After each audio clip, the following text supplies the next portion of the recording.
ส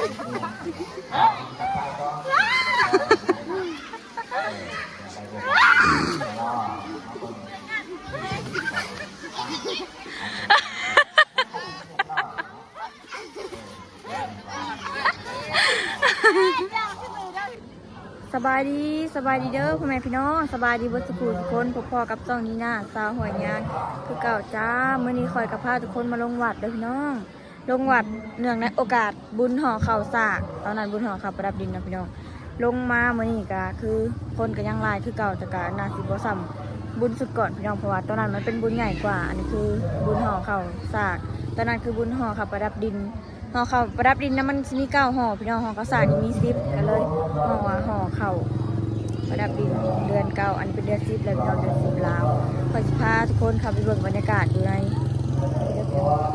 ไปอันนี้ก็คือคันข่อยพี่น้องดอกไม้ข่อยหย่อเบิดข่อยถือลงมาอันนี้ฮะก็นั่งอยู่ลุ่มเนาะพี่น้องนี่ก็คือคันเนาะ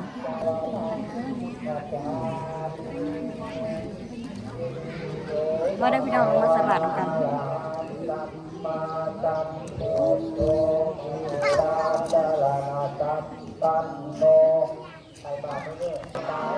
คุณไปใส่บาทแล้วพี่น้องพอก่อนเลยนะแพร่ผาดบาทพี่น้อง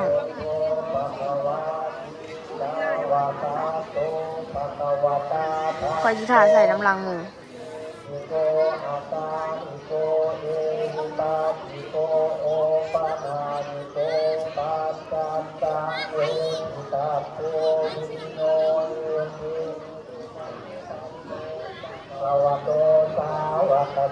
โอมิสุปฏิปันโนภะคะวะโตสาวกสังโฆนานาภะคะวะโตสาวกสังโฆสามิติปฏิปันโนภะคะวะโตสาวกสังโฆเขากำลังใส่บาตรพี่น้องมีเขาเห็นซองบ่อนที่เก่าอยู่เทิงน้ำเราเล่นนะอยากเจอว่ะอยากเจอคนสื่อเอง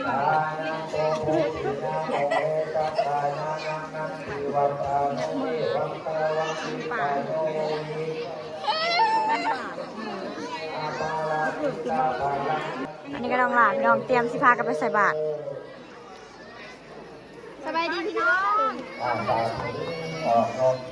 ไปอย่างไปต่อแถว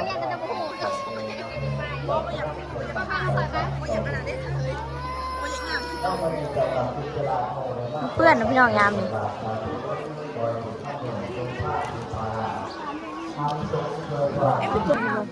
อันนี้ยังต่อคิวอยู่พี่น้องนี่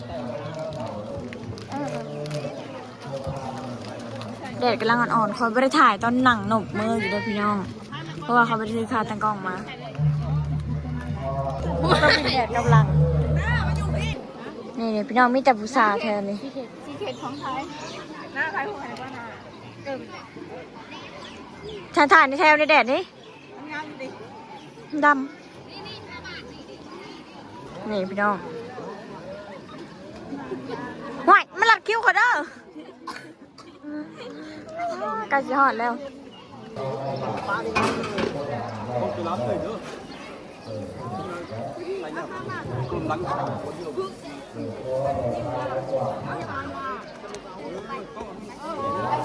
ใช่ตัวนี้ทุกคนใช่มุดบ้านได้เลยเขาก็มาพังกันนี้เขาใส่แต่คนมาลงก็เก่าเลยมุดใส่นี่ตัวไอ้มุดใส่ล้วนทำมันมุดตัวนี้ทุกคนได้อีกแล้วแน่จะแน่ก็จะที่นี่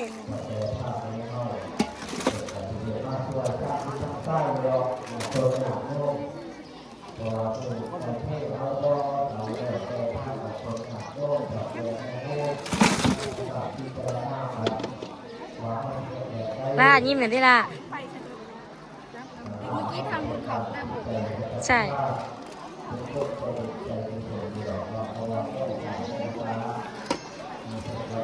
ได้แล้วพี่น้อง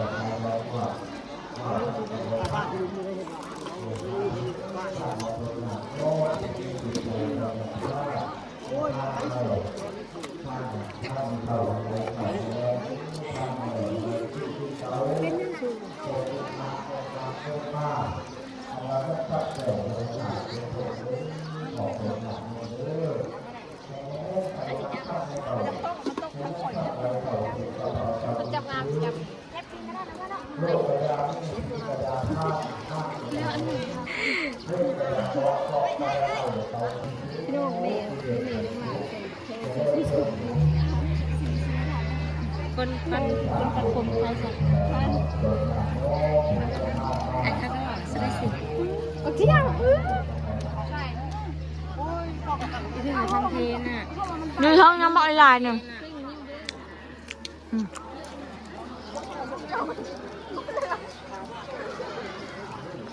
ใส่บาตรได้พี่น้องคอยซื้อขนมลงมาลายผลเรือทรงอัน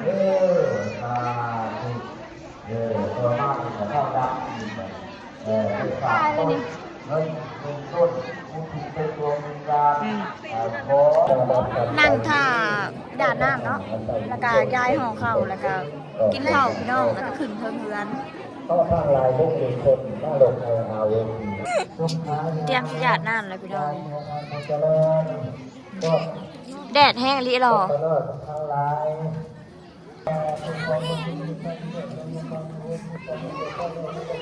หนังถ่ายยายหัวเขาจนหนาซบแหล่ซบอิดยังบริยายอยู่หมดหู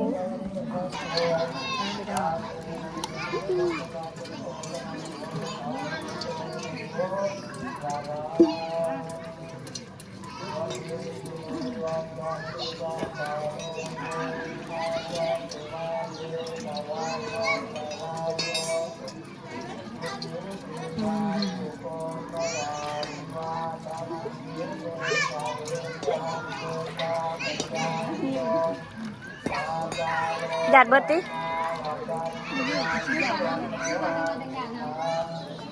อันนี้ก็คือห่อข้าวข่อยเด้อพี่น้องนี่ใส่ถุงยางลงมาสิไปยายสิไปยายคนกำลังหลังออกตะวัดพี่น้องวุ่นวันคือเพิ่งหลังออกแต่ทางนี่แหละ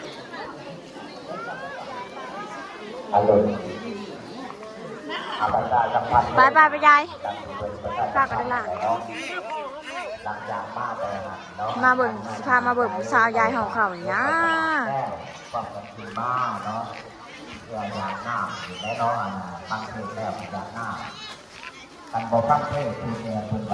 เด็กน้อยทานยากแน่พี่น้องพี่หัวดำได้เนี่ยเอาสูงๆเลยพี่น้องทาเบิ่งตัก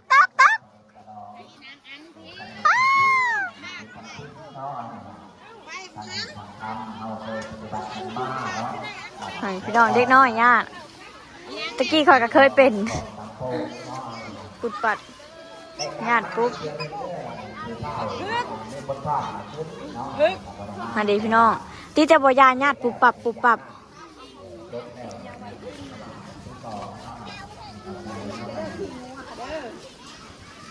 สำหรับเงินต่อจะแม่นญาติเก่งพี่น้องถือข้าวพัดบางคนกับเข่ากันมึงได้พี่น้องขึ้นก็ไม่ญาติกระดุนวัน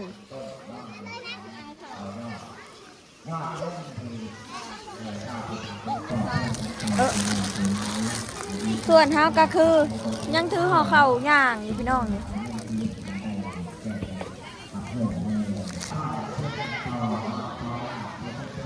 ถาดพ่อเท้าไม่เท้าพายกาสไปพูดอะไรพี่น้องบูชาพู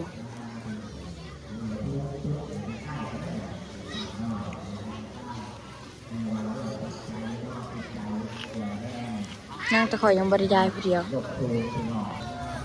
พาเบิ่งแกะห่อเขา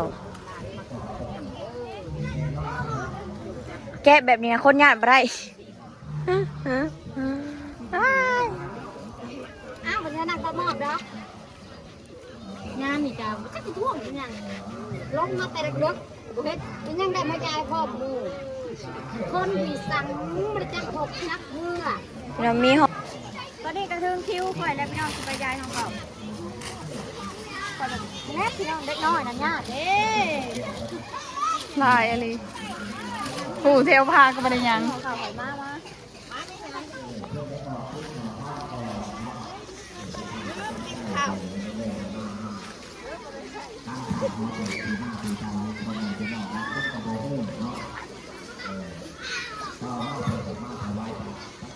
ได้ สูงไฟเตี้ยกับสีหน้าเนี่ยเนาะ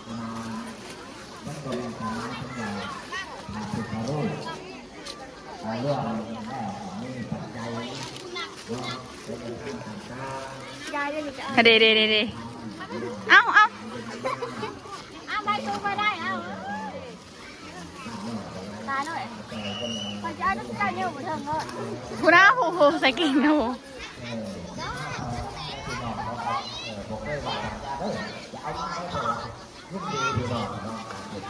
ขอกินนมไปคนใหญ่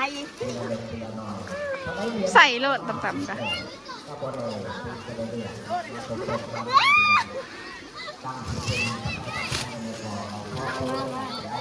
โอ้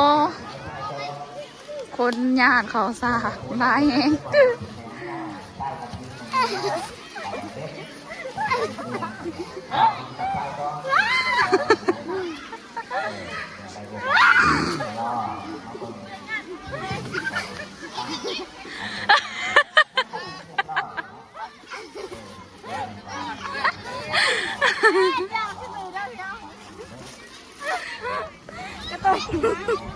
กระตุยอันนี้ก็จะเป็นแดดของเขาพี่น้อง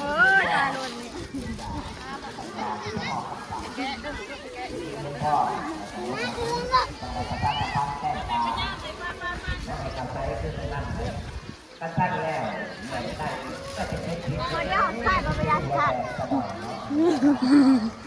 นี่หน้าแกล้งเด็กน้อยเด้อ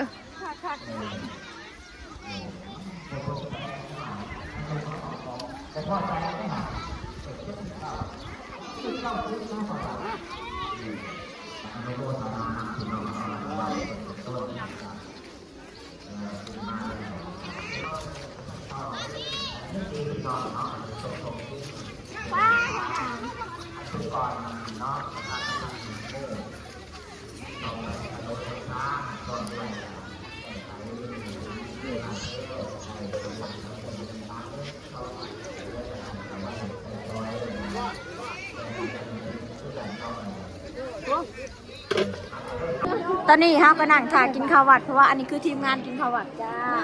เบิกหนาวเด้อพี่น้อง เมื่อถ่าย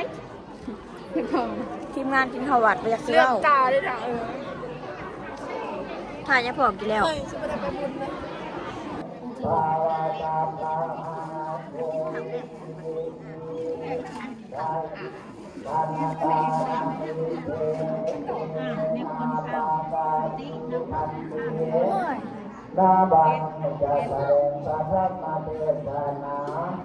เหลืองตาแสบเลยเหลืองเวลาเดินมากินน้ำหอมไอเอ็นคือกินน้ำหอมหนักเลยกินน้ำหอมเป็นพาร์ทไปจากคือกันวะจะพูดลงคุยงอสิว่าสิมึงอยู่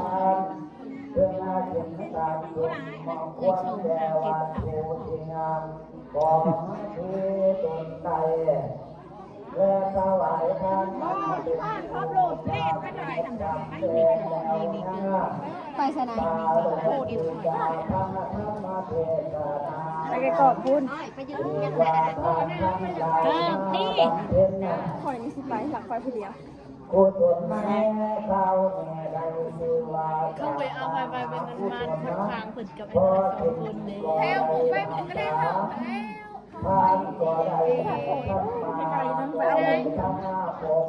ไปได้เขาสองเถื่อกันของไปทัดถูกไปทดช่องเถื่อกันก่อนจักเปิดชั่วโมง ก็ไม่ได้ไก่เด้ ไก่แกงก่อน ก็ไม่ได้ไก่ขนาดนั้นนะเพราะว่าดอกสองถุง ทอดจ้าไก่ เพราะว่าทางมันง่าย แม่ทาง ไปนี่ไปในบ้านบักตนแป๊บเดียวหอด ทางโคตรงามเนาะเล็กไปที่น้อยเนาะเล็กไปเนาะแบบนี้เลย เขาเดียวบ่ให้ว่าเขาเดียวได้ค่ะคันไป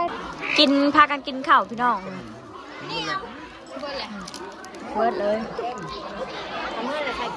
ได้ขนม กินข้าวแล้วก็บอกอิ่มอยู่อันนี้พี่น้องมึงนะเตรียมซื้อมาเบิร์ดเลยฮะ